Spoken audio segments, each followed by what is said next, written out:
Aaron, we'll send you some sunshine to Vancouver.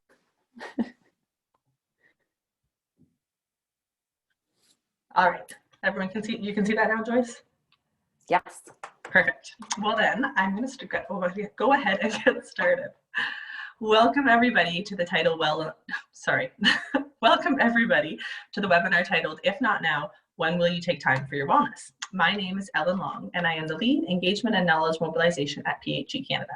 I will be introducing our presenter and supporting the delivery of the webinar. I want to begin by acknowledging that the PHE Canada office and my home office are both located on the traditional unceded territory of the Algonquin and Anishinaabe people, and we honor and respect their history and culture. I also want to thank all of you for taking time out of your very busy schedules on a Tuesday night to expand your personal knowledge and expertise, especially during these very, very busy times. Tonight's webinar is the 8th in the Teach Resiliency Education series. Just a few administrative items before we get started right into the meat of the matter. As participants, you will be muted throughout the presentation. Joyce's presentation will run for about 45 minutes, and that will leave us give or take 15 minutes at the end for questions from participants. If you do have any questions that pop up during the presentation, we do encourage you to submit them using the question and answer function at the bottom of your screen. The chat function is available, as many of you are already seeing and using, which is great. It will be monitored semi-regularly throughout the session, and I think Joyce will be asking you to participate through that as well. But if you have any formal questions for the session at the end, we do ask that you do that through the question and answer function. So a brief overview on the Teach Resiliency program. It is an online portal offering educators simple to use strategies and tools to access resilience needs and provide resources to promote and enhance teacher and student mental health. Teach Resiliency was developed in partnership with PHE Canada, Western University, and the Centre for Addiction and Mental Health. Teach Resiliency is designed to develop, enhance, and support teacher competencies, enhance and support mental health literacy for teachers, offer effective and practical strategies to support child and youth resiliency and mental health, and offer effective and practical strategies to support teacher resiliency and wellness. What you see on the screen are the 4 themes of the resources that are available on the site. Currently, there are more than 175 English resources and 45 French resources, including podcasts, tip sheets, programs, and much more. Resources are always developed by our team of educators, mental health professionals, health education leaders, and they are curated according to the guidelines that include them being free or low cost, evidence-based or promising practices, available to teachers, high quality, and we are always adding new resources, so please go back to the site often. So tonight, we are very lucky to have Joyce Sunada joining us. Joyce has been many things over her career: a teacher, an administrator, a university instructor, and a provincial leader, to name a few, and she has always dedicated her life to creating and supporting healthy school communities. Joyce was also the recipient of the Health Promoting Schools Champion Award from PHE Canada and has been recognized by HPEC for her contributions to health and physical education in Alberta. During COVID quarantine, Joyce stepped away from presenting workshops for a few months to identify what was truly important to her. This allowed her to establish sustainable lifestyle practices so she can better walk her talk and support others. We are very thankful that she has once again started delivering workshops, and she is sharing her time with us tonight. So please do welcome me please do join me, in welcoming Joyce.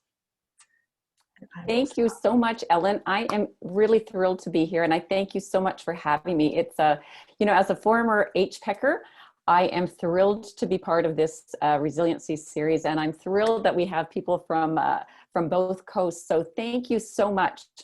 So if not now, when will you take care of your wellness? And we have always recognized that it is important, and tonight we're going to discuss that. I really want to, the purpose is to provide hope, because Lord knows I've been through some things that hopefully you'll go, if she can do it, I can do it, to inspire you and to empower you to take some action. It's great to, to attend seminars and to gain information. However, it is also very important that we do take some action. So this is my mind on COVID, let's call it. In March, COVID struck, the pandemic was declared. And at first I thought, hey, a couple weeks chilling out, because I was feeling a bit overwhelmed, and, kind of got into the groove. And maybe maybe you had a chance to just pause and go, okay, I've got this, it's going to be a couple weeks, we'll be fine. And then the face of education changed. all of a sudden it's like, okay, peeps, we're going online. And for some educators, that was a crash point. It's like, holy crap, Batman, what am I going to do? It's not, it's not in my wheelhouse. And then, you figured it out. You figured it out. And so it's like, okay, you're gaining some confidence. And then, there's some dips and communications and Zoom bombs and internet dropping. And then the summer came and it's like, okay, we're outside, we're able to visit, things are going well. And then the fall, it's like, okay, what's going to happen in the fall? The kids come back, the masks go on, your practices change. And I'm assuming it's continuing to be a roller coaster, those highs and lows. And sometimes that water level feels like it's right here. And you're afraid, you know what? If I take a sip of water, you feel like you're going to drown. And I hear you. And I want to just pause right there and say, thank you. Thank you for all that you have done. Thank you for all that you do. And thank you so much for what you're going to continue to do. Those of you on the West Coast, even today, you've maybe rushed in here and gone, okay, class is over, whether it's online or in person. Those of you that are on the East Coast, you're going, okay, I had a chance to have my supper. The dirty dishes are in the sink. I'm going to get to them later. So I want to take a moment to welcome you into the space. And this is my first strategy of the 6. And just go, okay, how do we actually adjust from roller coaster mode to being present? And I borrowed this activity from the Alberta School Board Employee Benefit Program, and it's called Body, Mind, and Energy Be in This Moment. So I invite you, so we're going to experience it. I want you to experience some strategies, not just talk about them and throw them at you and run away. I invite you to put your feet flat on the floor. I invite you to leave behind whatever it was, wherever you came from, and just recognize that you're now here in your chair. Kind of, like feel those butt cheeks, relax if you need, adjust things. Sit tall. If you feel comfortable for a moment closing your eyes, go for it. Notice that your body's in this space. And to help your body, there's a trick I used to do with my physical education classes. They'd be all excited in the gymnasium, and I'd need to send them back to the classroom teachers. And so I'd say, okay, and please try this with me. Arms out in front, everybody, thumbs down, cross your arms, link in, tuck under, and bring it in. So you can feel yourself so that you are physically here in this space. And as we walked down the hall to the classroom to give the children back to their teacher, the energy level kind of settled in. Now allow your mind to be present. And hopefully that little activity kind of connected you to your body, your mind and your body. Direct your energy to be right here and reflect on, so why did you choose to be here? Thank you for being here. Just remember why you chose to be here. And then last of all, ponder, what is it that you can bring tonight, even though we can't necessarily see each other, but maybe it's good energy. Maybe it's, good questions at the end. And what is it that you hope to gain?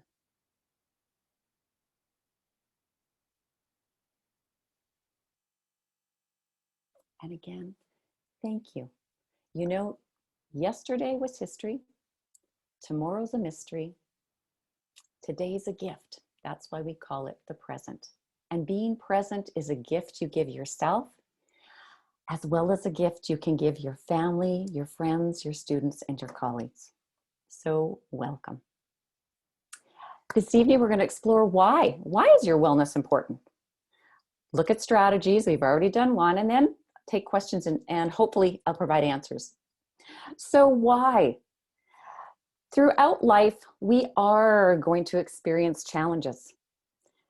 Actually, we're all in the same storm right now, but we're in different vessels. We're experiencing the pandemic in various ways.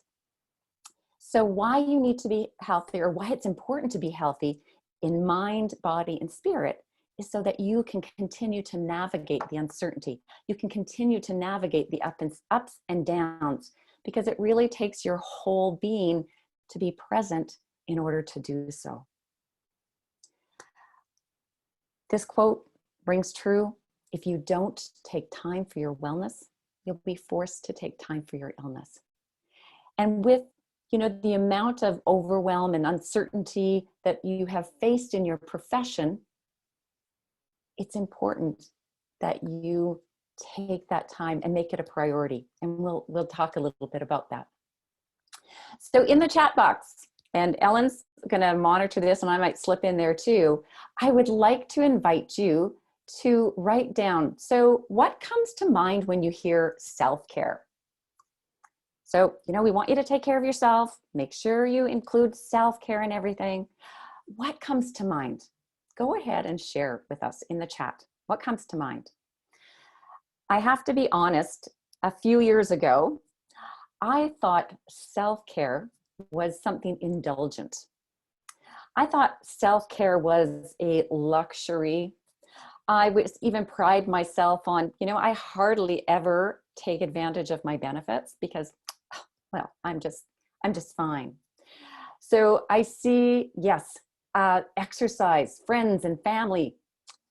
Thanks, Connie, walking in the forest, a bubble bath, a manicure, a pedicure, absolutely. Taking time for me and remembering to work out and reflecting. Having hobbies, enjoying our self-time, enjoying being with each other. Yeah, turning to yourself and recognizing that your body, mind, and spirits need prioritizing. Wow, reading a good book, taking lots of time for yourself, which means that you're not helping your family, not what I believe, but what others sometimes believe.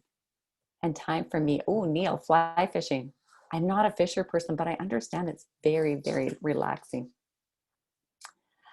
Taking time to fill my tank, whatever I need at that time. Listening to yourself.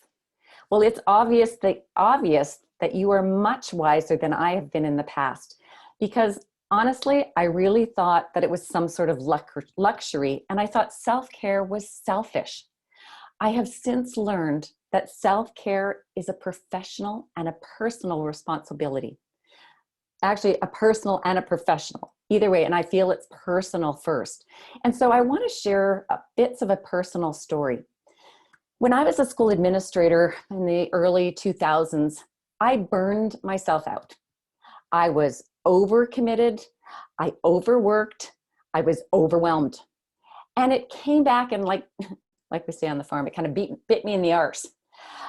And it got to the point where I left administration because I thought that was the problem. And I went to a small elementary school because you elementary teachers, nothing happens at a small elementary school. Yeah, I'm kidding, because lots happens.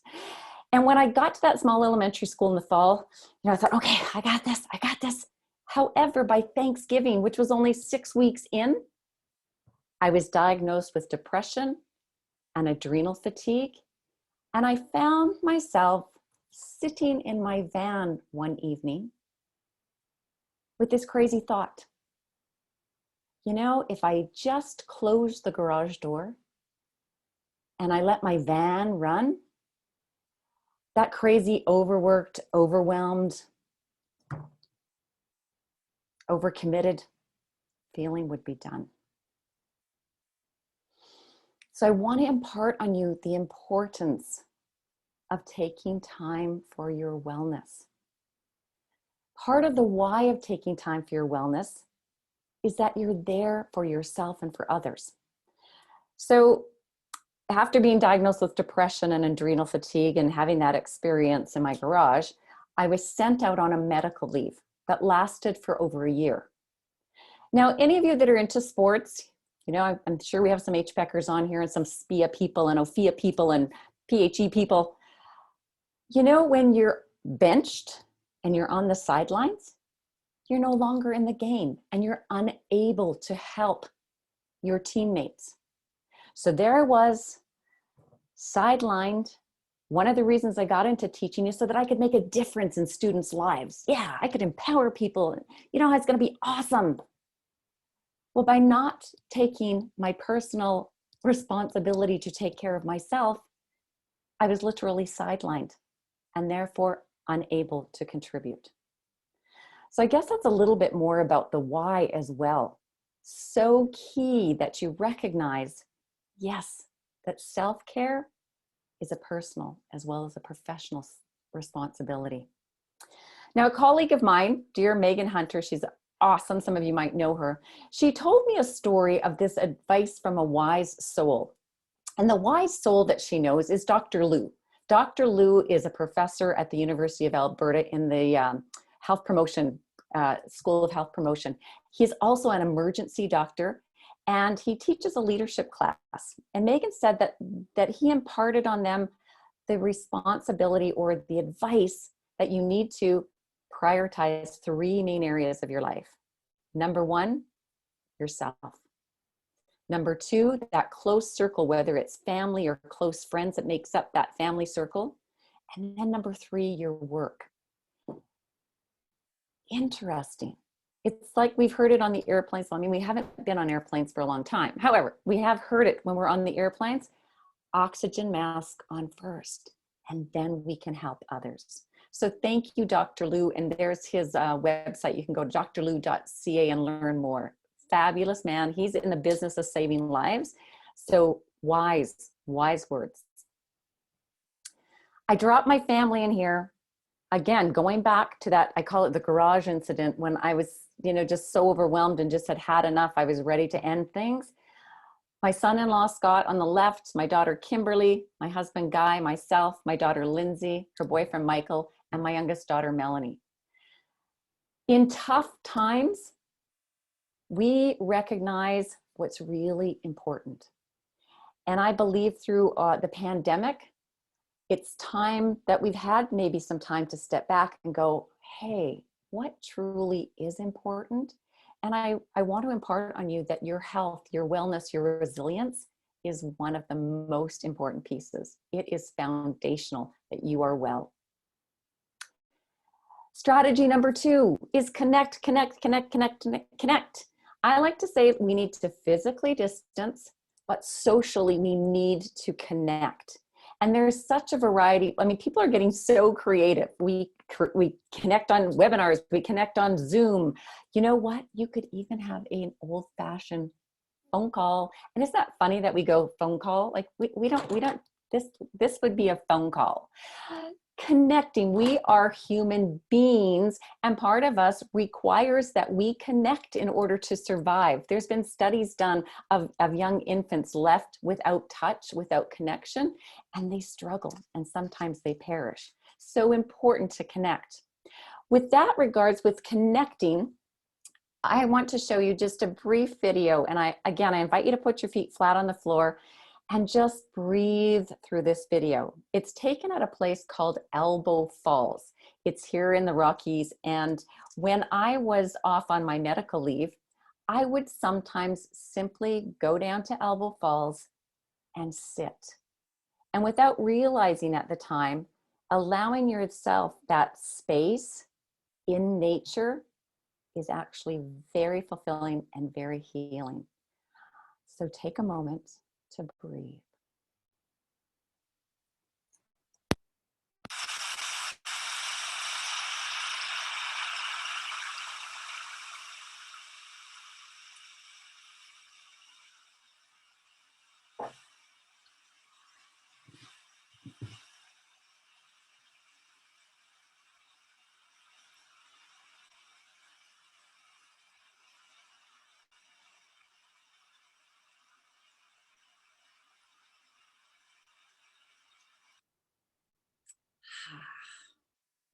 I hope you heard the sound as well. Now, I wanted to mention that hopefully you had a chance to download the handout before the session. It's really following along so that you can jot notes under each of the 6 strategies so that you can have some takeaways at the end. So with regards to connecting to yourself, to other people, very important. And to schedule that in, how can you make that happen? The word intentional comes to mind because we have to be intentional about making these things happen. Another way to connect is through meditation. I'm going to have us do the metta meditation. Metta is meaning connecting in loving kindness, in a loving, kind way. And I'm going to invite you, you're welcome to put your hands together or at your heart or just simply be.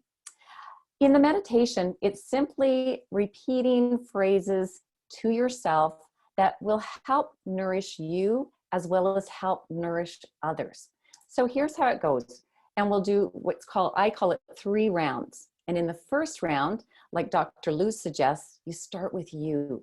And so I will say the phrase and I invite you to repeat it within your mind. So may I be well. May I be happy. May I be healthy. May I be at peace. And may I be filled with loving kindness. Let's repeat that. May I be well. May I be happy. May I be healthy. May I be at peace. And may I be filled with loving kindness. Now, second round, I want you to picture, visualize, see whether one person or a small group of people in your family or in your life that's important to you, and just see them. And from heart to heart, we're going to send this meditation to them. And as you're thinking of them, in your mind, you say, may you be well. May you be happy. May you be healthy. May you be at peace. And may you be filled with loving kindness. Oopsie, dear goodness, sorry about that. And then the last time that we do it is that we are going to think of a larger group. Maybe somebody else that we know, or a large group. Maybe it's your students, or maybe it's, oopsie, oh dear, dear, dear, just a moment.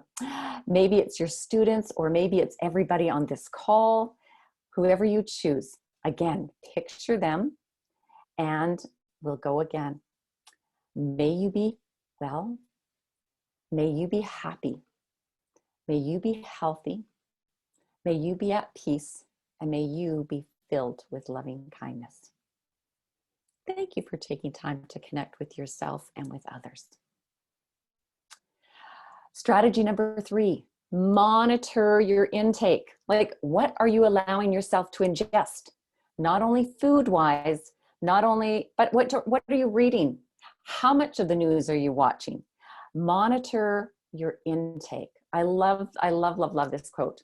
Your intake is not only what you eat, but it's also what you watch, what you listen to, what you read, and the people that you hang out with. Be mindful of the things you intake, physically, emotionally, and spiritually. What are some things that you can take in that you go, this nourishes me? Even when you're eating, are you pausing to go, oh, this is nourishing, I'm enjoying this? Or if it's if it's having a glass of wine, smelling it really, like whatever it is, being intentional, being mindful of bringing it into your body and enjoying it. Move daily. All right, I want to reach, and as a physical educator, it is so important for us to take some time. So we're just going to simply take a little bit of time right here, whether you are sitting or standing, and all right, just take a moment and just see what happens when you're maybe you've been sitting all day.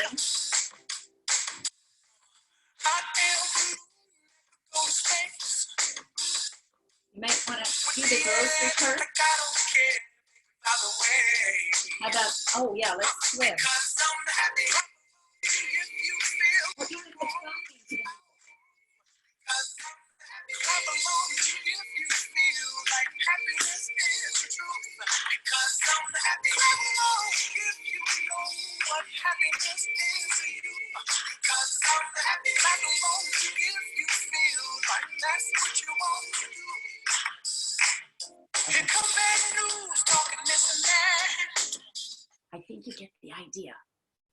I had the good fortune of meeting Dr. John Rady. He wrote the book Spark when he was here in Alberta. He came to speak.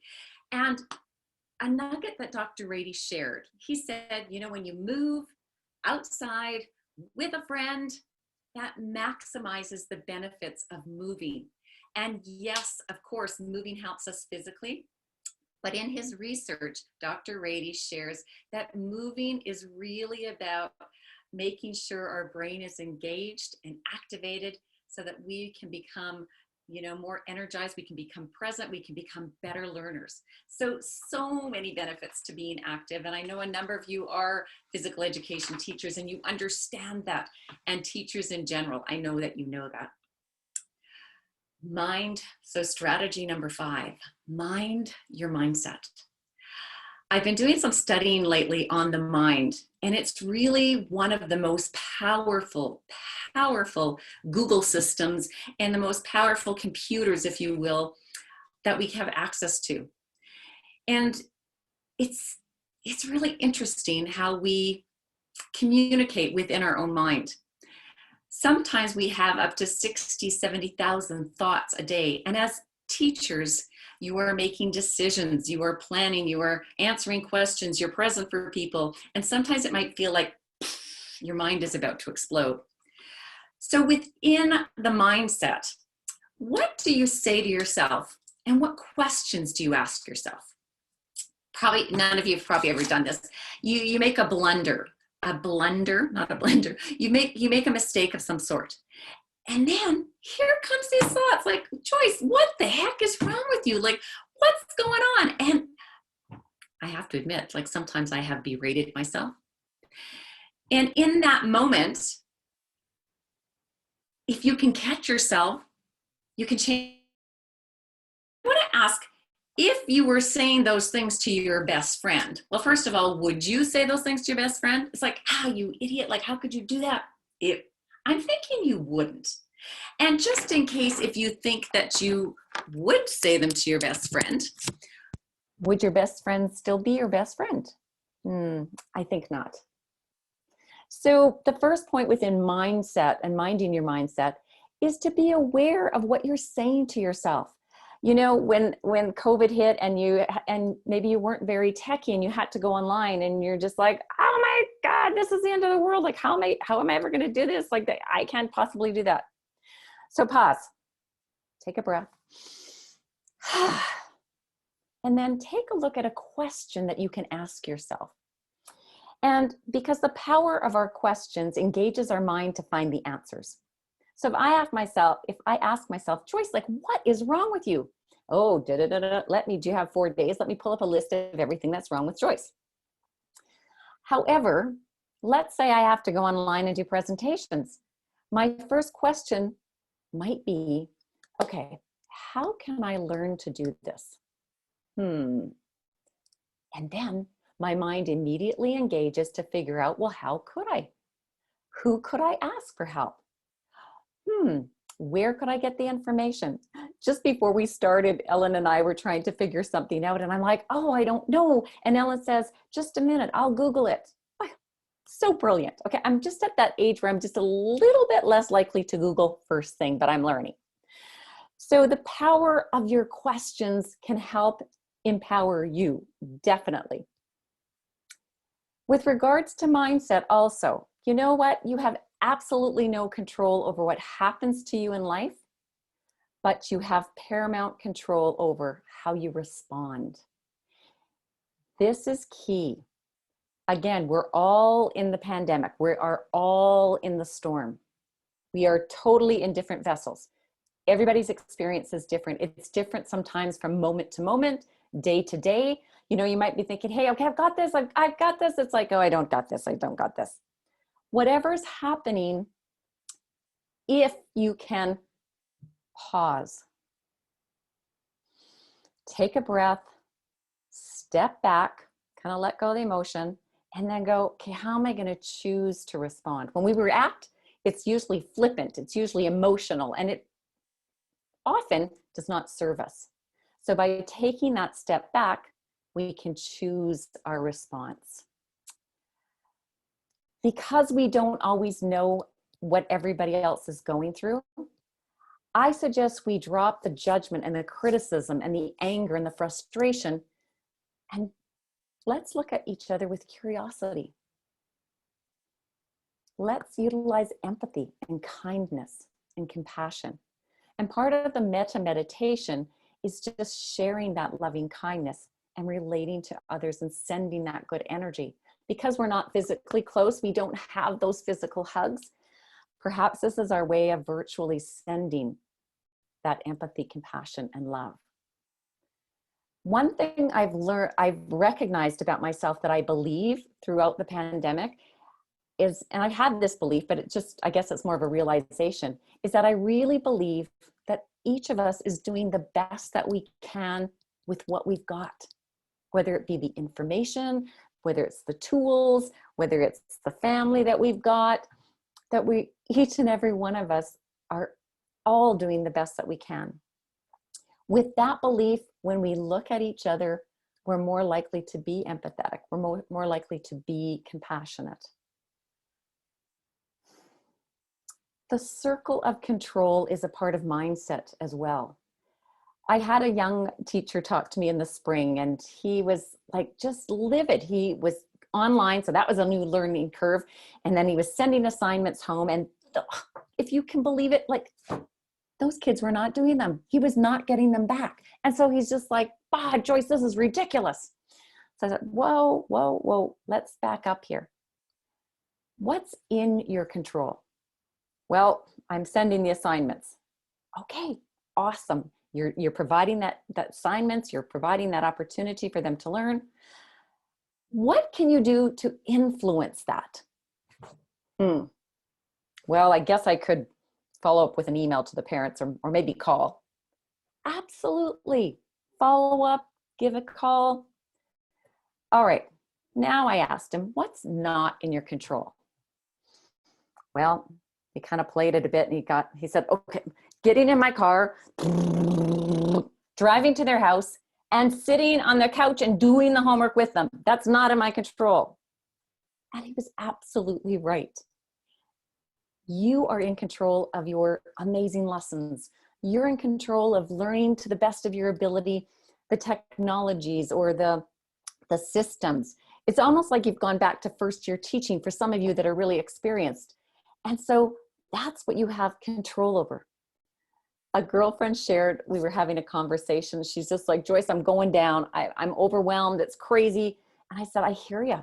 It's kind of like when you sort out a drawer, you dump it all out and it's just a flippin' mess. But as you organize and put it back in the drawer, it comes together. And she just started laughing, and she sent me a picture, because in all that was going on, you know, in the turmoil, she took time to actually organize a drawer. And it gave her a sense of, okay, accomplishment, that she accomplished something and that she had some control. When you focus on what is in your control, it energizes you. When you focus on what's not in your control, drags you down, frustrates you, makes you angry. So in the chat box, I would like to hear, what do you have control over right now? Let's just take a quick look. It's like, what do you feel good about that you have control over, that you can kind of run with or go, okay, I'm going to use this to energize myself. What do you have control over in your life right now?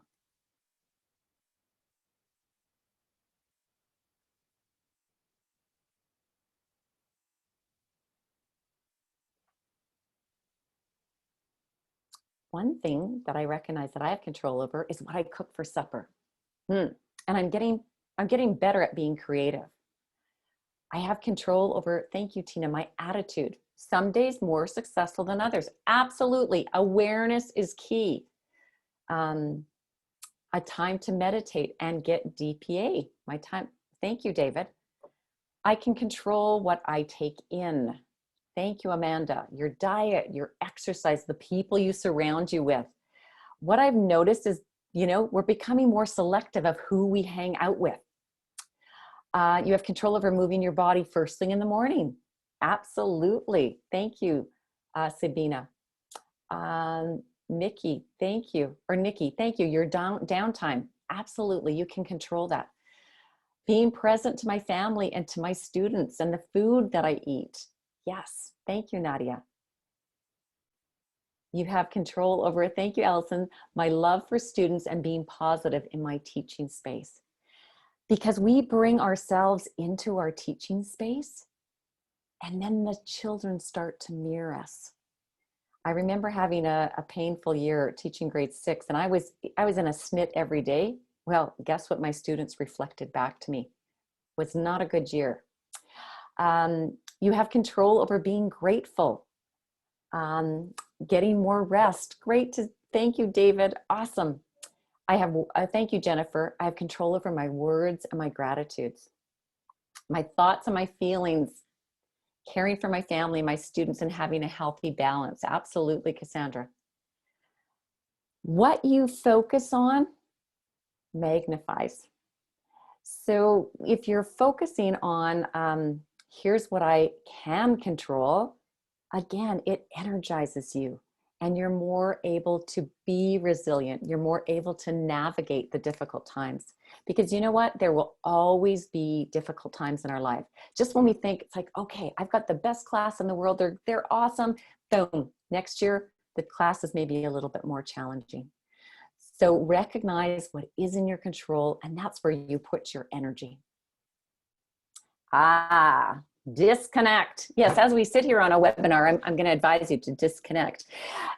Whether it's phones or, do you know, I actually had to take my Fitbit off before we started, just in case many of my friends wanted to text me tonight. No, I'm kidding. But it buzzes every time there's a text. And so what does that do? I'll be talking to you. Bam, it takes me out of the game. Disconnecting is a treat. And I read this quote just shortly before I came on, and it says, almost everything will work again if you unplug it for a few minutes, including you. And that means having technology-free days, hours, moments, weekends. A good friend of mine, I invited her to come on a webinar on the weekend, and she goes, oh, I'd love to, Joyce, but you know what? We have a family rule that we disconnect over the weekend. I said, that's incredible. That's awesome. Go for it. So she set that boundary, and I invite you to set your boundaries. Often as teachers, you get emails, maybe at random times during the day. So one tip with regards to emails is inform your parents or your colleagues, your friends, when you are available, so that that's the hours that they can contact you. Setting up that boundary, allowing yourself to disconnect, because there's no need to be on 24/7 for your sake, for your health. And that teaches people to respect your boundaries and to go, you know what, she's not available. Or if they send it, that's okay, but you don't have to respond. So disconnect, whether it's during the day or it's one full weekend or it's certain hours.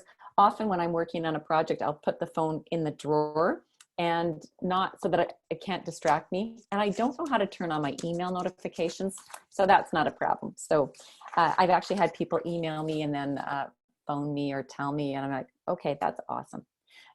Disconnect.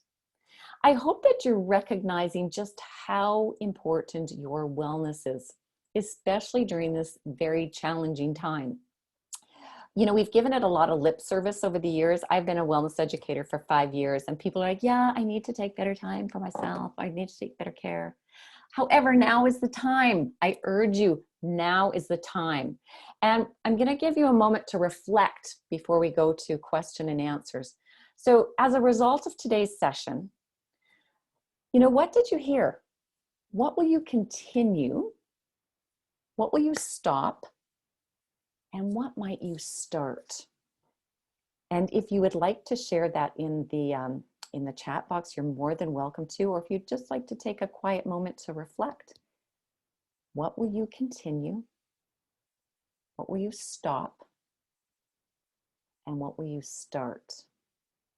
And I just want to share one thing that I've done lately is I've started to put more time and energy into minding my mindset. I've always been pretty good about physically taking care of myself. Well, maybe not so true on the eating part, but since September, it's been kind of like, okay, be intentional. I want to walk my talk. I want to be well for myself, my family, and for you so that I can help support you as well. Amanda's continuing her daily exercise program. Okay, thanks, Sandy. Sandy says, I would like to disconnect for at least some time. So Sandy, I'm going to invite you to be just a little bit more intentional around that. I am going to disconnect one day a week. With regards to mindset, our words are so powerful. So I encourage you to use powerful words. Oh, I love it, Dominique. Showing myself the same kindness and patience I show others. It's something I've been working on. Oh, beautiful. Because I believe if we can start with ourselves and we can model that to our families and our students and our colleagues, wow. You know, we talk about peace on earth, but it really does begin within. Start being more mindful about what I eat.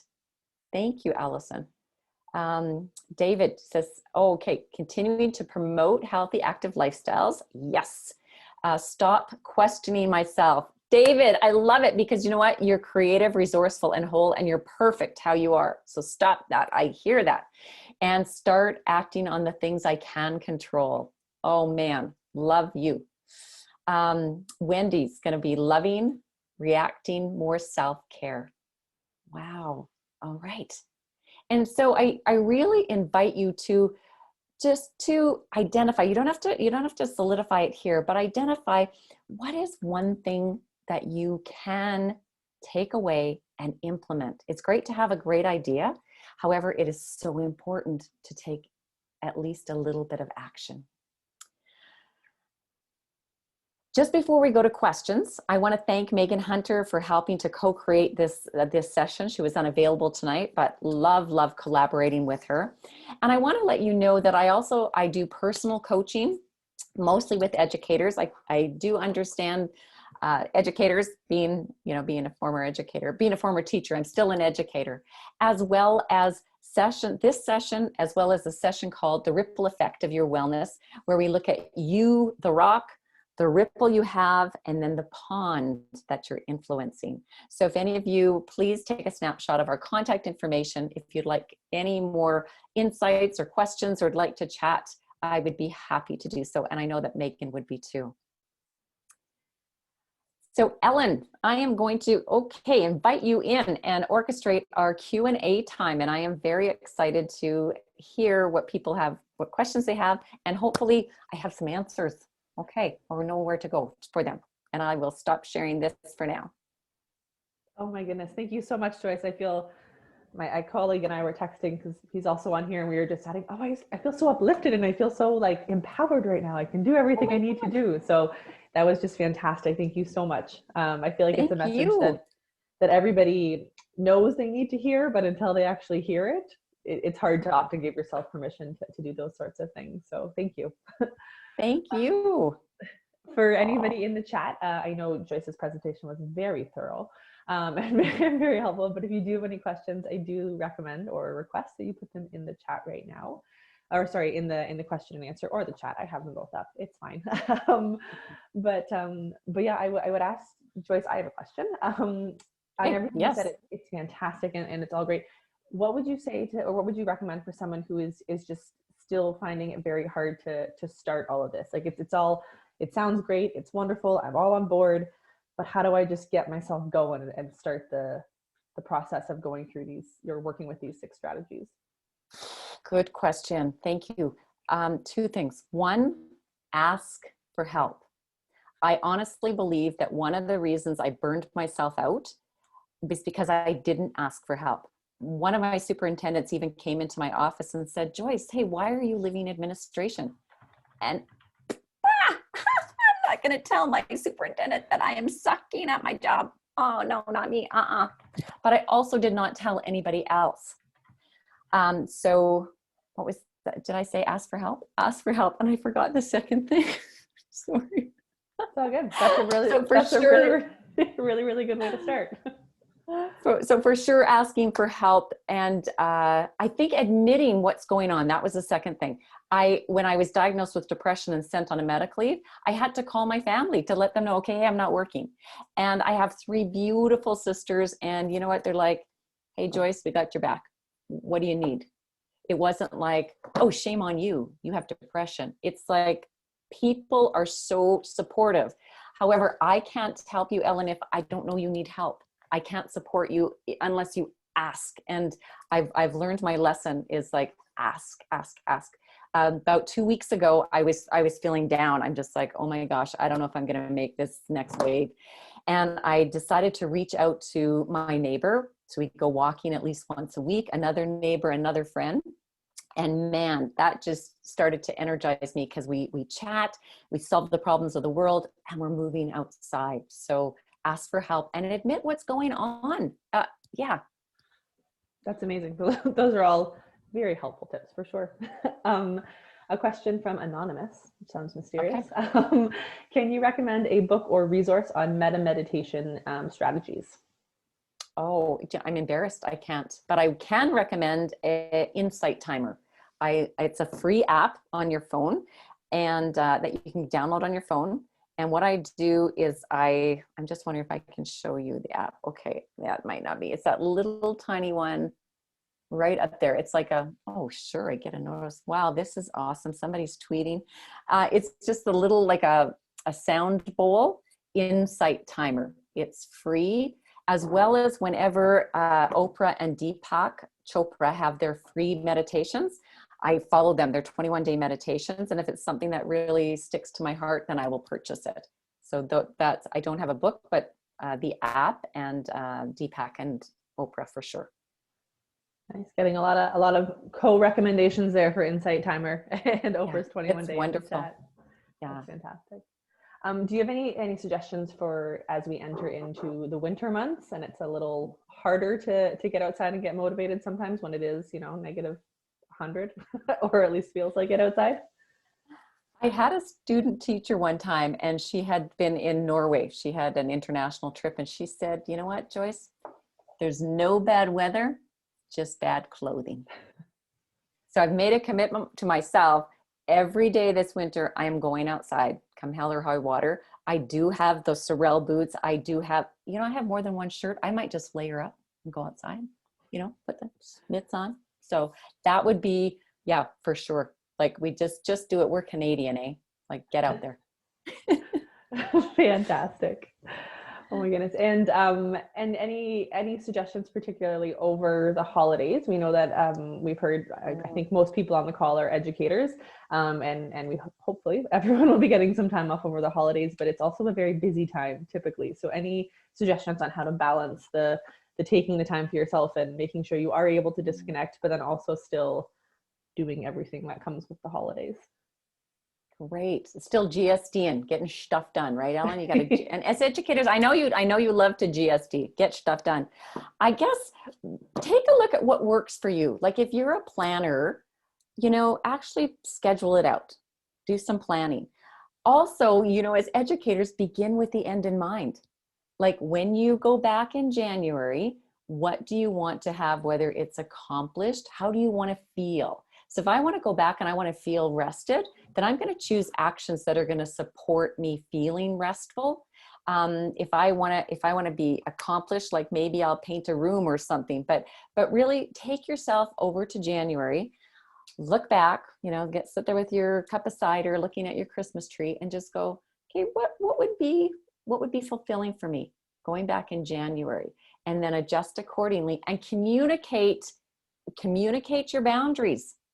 It's okay. And I think the pandemic has given us a bit of an excuse to set our boundaries and to, explain them. I have before our new restrictions in Alberta, I've had visits with people and we're just like, okay, no hugging, our masks are on. And so we've been really stringent about the boundaries. So here's a great way to work that boundary muscle, set them, still love each other, and respect your personal boundaries and respect the boundaries of others. I love that. I love that you've you've obviously taken a very trying and difficult situation that we're all living through right now, and found the wonderful teachable and learnable moments in it. And yeah, absolutely, boundary setting. I've tried to.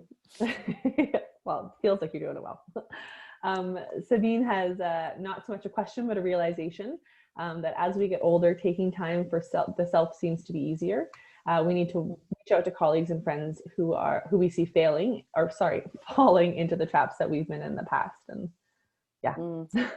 Good point. And I think as old women, I think one of my purposes is to mentor others. When my kids were little, it was all about them. We did everything, and I was there, and it was guilt trip if I wasn't. And it's okay to step away. We're also role modeling to our children and our students. Like, let's say we have them working independently, or their heads down, or deep breathing. Like, we can role model and help to teach them how to implement wellness strategies so that they have them for life. I feel that I'm guilty of my daughters seeing me like work so hard and be pretty intense, and, you know, planning late at night and staying and supervising or whatever they saw. And now's an opportunity for them, you know, for you, if you know younger women or mothers or younger teachers, you know, men, women, is just to say, hey, it can be all encompassing. It's one of those professions, and you're going to be better when you unplug periodically, when you take some time for yourself, because that physically, mentally, and spiritually, you're rejuvenated and you come back even better. Like, the ideas, you know, do you ever have an idea when you're sitting there like, I gotta do this plan, and it's like, oh, it just won't come? Or do you have that idea when you're out walking or in the shower, or, you know, chatting with friends? So allow yourself that space and help to role model that for other people. Very good points indeed. I think as Canadians, we generally are inclined to be overly polite and overly cautious about offending others. So how would you suggest, or how could someone learn better to say no in situations where, at least I can speak for myself, it's often very hard to say no for fear of ever offending anyone else in the world. So any recommendations there? Sorry, do you mean with regards to requests? So Ellen, can you do this for me? Yeah, for like boundary setting and okay, great. Often a strategy that I've learned is just, can I get back to you? You know, that's not going to work for me. And then you shut up. Because what I used to do, and even when I was diagnosed with depression, I was saying to my psychologist, I'm like, but what do I tell people when they ask what's wrong with me? He said, it's none of their business. And I went, oh, it's not. Because I just thought, I'm polite and I need to share and I need to tell, you know, I mean, you can tell whoever you want, but yeah, so a request is made, pause, let me get back to you. Give yourself 24 hours, because it might be really exciting, and then you look at your calendar and you go, hell no. And if somebody says no to you, when somebody says, no, Joyce, that's not going to work for me, the first thing I say is, thank you for honoring yourself and letting me know that that's what you're doing. And so if we can, you know, allow others to say no, and model it ourselves, it's not the end of the world. Like, we'll still be friends. Okay, it didn't work. It's okay. It's like asking somebody, do you want ketchup on your hamburger? And they say no, and you're like, oh my God, they don't want ketchup. Oh God, like, what am I going to do? You know, and if we can take things into the ridiculous, sometimes it just helps to have some fun with them. I hope that helps. It does, absolutely. And yeah, in the chat, we're seeing people very fond of the pause idea, because it is, you know, often we get so caught up in the moment of being like, I have to have a yes or a no, but it's like, no, take that step back, take a deep breath, give yourself the time. And shut up. Which is very hard to do, especially for, I think generally, again, especially for educators, we tend to fill the spaces. Sometimes we do. Another question here. What are the main things in our lives that can get us down, but we can change for ourselves? So is there any research or actual data that confirms these energy suckers or inhibitors on our wellness and well-being? That's a very good question. I don't know any research on it, and I'm going to pose the question back to you, because you are creative. Whoever's asking the question, do you have a name, Ellen? David. Or just David. Okay, so great question, David. Thank you. And I'm going to put, like a good coach, I'm going to put the question back to you. So what are the energy suckers for you? And you know them. And each of you know what are the energy suckers for you. And I'm a sucker myself. Sometimes I know that sucks my energy, but I'm just going to do it anyway. Like, oh. And after a while, like when you get to be my age, you're like, okay, I don't need to do that energy sucking stuff anymore. Or if it's something that's required for your profession or your family, is how can I respond differently? It's like, oh, that used to suck energy. My bookwork, we have my own business. So bookwork has not been my friend. So I thought, come on, Joyce, get with it. So I chose a nice soft music on my Insight timer. And I said, okay, for half an hour, I'm just going to joyfully do my bookwork.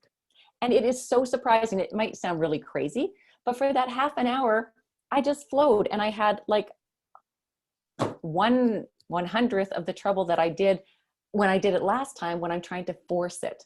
So just recognizing what are those pieces that that are blocking you or pushing you off, and then go, hey, maybe even step away, go read a book or chill out. And then when you're feeling more in tune or aligned with yourself, come back at it. Very good advice. And David says, thanks for the insight. But he has many energy suckers to think about in his own life. So he will do that and reflect. And just a thought, David, sorry, just one other thought is maybe just write them all down. Maybe if you see them visually and maybe you can even erase them or cross them out or flush them and just go, okay. And sometimes those energy suckers are nudging us to go, hey, what are you going to do about it? What are you going to do about it? If that helps. Perfect. I think we have one last question from Allison. All right. I think it is a perfect end. So thank you, Allison, for putting it in. She says her biggest issue is giving all of her energy at school and coming home with a very empty tank. So any suggestions of how to combat that, especially as we, again, have a break, but then ramp back up for 6 months more of teaching? That's a great question, Allison. I had a coaching client and she came to me and she goes, Joyce, she said kind of exactly that same thing. She said, when is enough enough? And I said, like, what are you talking about? And she goes, like, at the end of the day, I go home and I'm sucked dry. And so I said back to her, again, a coaching technique is so, Sally or whatever her name was. So how do you know when it's enough? And Sally said, when I'm dragged out, I'm just super tired and I've got nothing left. And I said, okay, so that's enough when you've got, but now it's not enough for your family. So just, I think awareness first is perfect, that you're like, I'm feeling sucked dry. And then to just be aware, it's like, what's going on here? What's going on here? And maybe it's simple things like making sure you have water during the day. Are you taking time to breathe? And often those pieces that are good for us are good for our children or our students, right?